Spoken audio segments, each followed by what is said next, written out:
Kemudian, kalau kita sudah punya kewenangan membuat lagi TAP MPR, menetapkan dalam TAP MPR.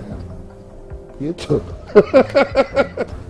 Jadi bukan MPR tiba-tiba bilang tunda pemilu, mana bisa dibunuh semua, kita dibakar di gedung ini.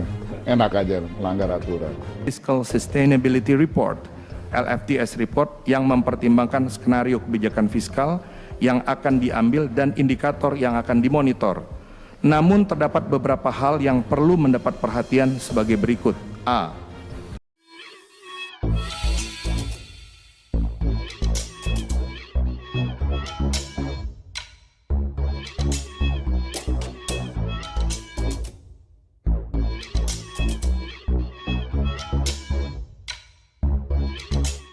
Tonton video ini sampai selesai agar Anda tidak gagal paham.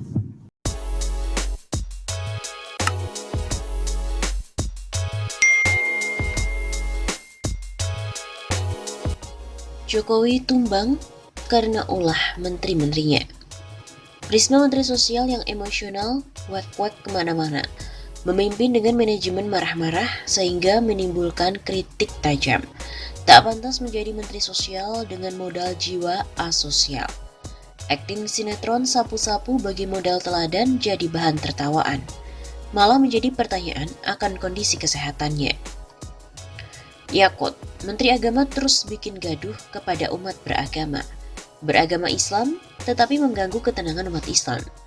Dari rencana afirmasi Syiah dan Ahmadiyah, doa semua agama, pengakuan agama Bahai, hingga kemenak hanya untuk NU dan menggandeng kiai sesat ke Mabes Polri. Umat resah dan mengkritik habis.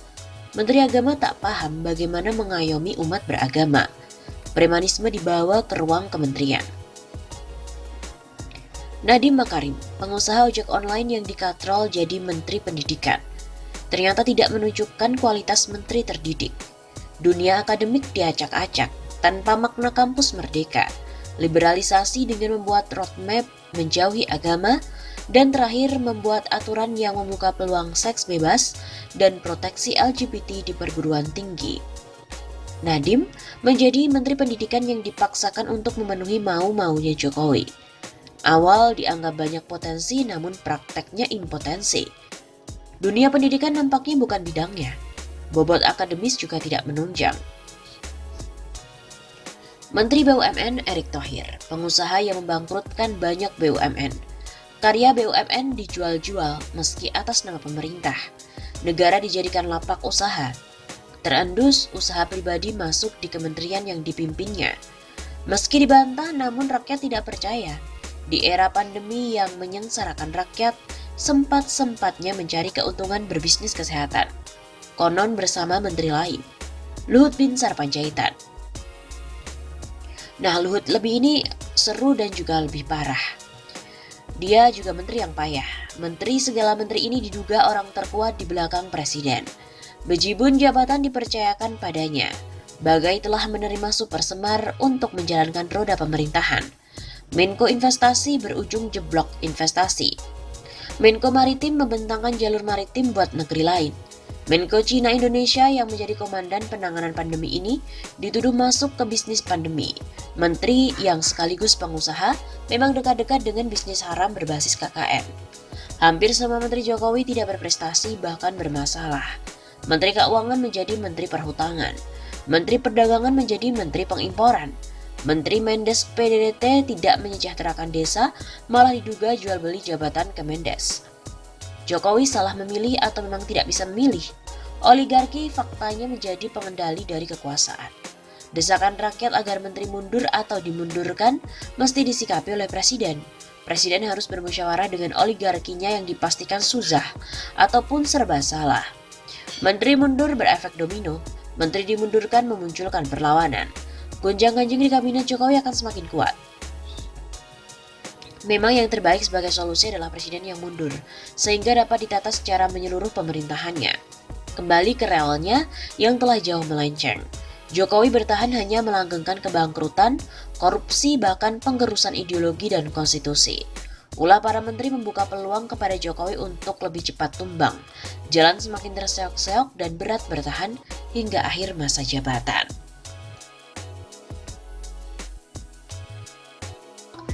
Terkini, pengamat mengatakan bahwa kabinet Jokowi ini paling ramping di antara presiden-presiden sebelumnya karena hanya diisikan 3 menteri saja.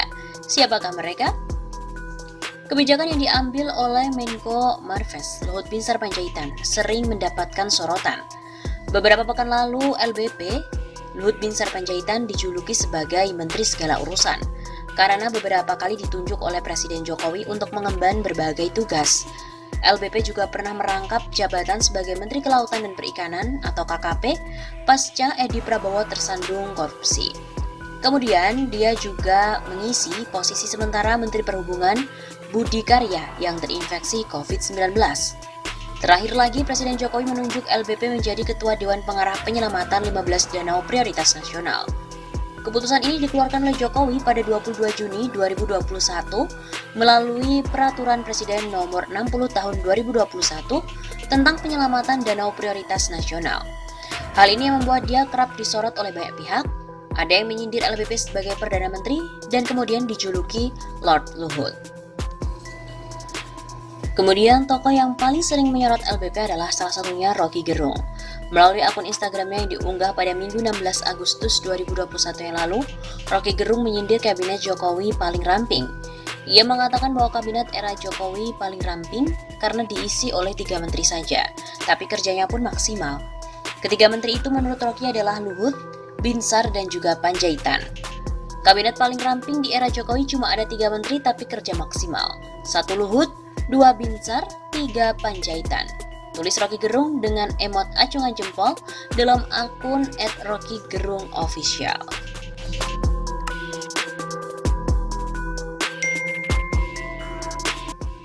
Warga pun ramai-ramai untuk serukan pecat Yakult.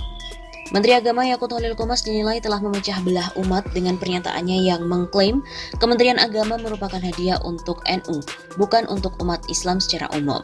Hal tersebut diungkap Yakut dalam agenda webinar digelar RMI PBNU yang diunggah oleh kanal YouTube TVNU Rabu 20 Oktober kemarin. Kemenak itu hadiah untuk NU dan bukan untuk umat Islam secara umum, tapi spesifik untuk NU. Saya rasa wajar kalau sekarang NU memanfaatkan banyak peluang di Kemenak karena hadiahnya itu untuk NU, ujar Yakut. Akibat pernyataan ini, di media sosial Twitter bergema tagar seruan, tagar pecat Yakut. Pak Jokowi segera pecat Yakut. Seru akun @ZAFendi di Twitter pada Minggu 24 Oktober. Pecat dulu, periksa hartanya. Di masa pandemi hartanya naik 11 kali lipat. Tagar pecat Yakut. Tulis akun @lelakisunyi. Menak Yakut Qomas, Kementerian Agama itu hadiah untuk negara. Yang setuju, Yakut ini gemblung dan harus dipecat, silahkan retweet. Tweet akun @bostimeline.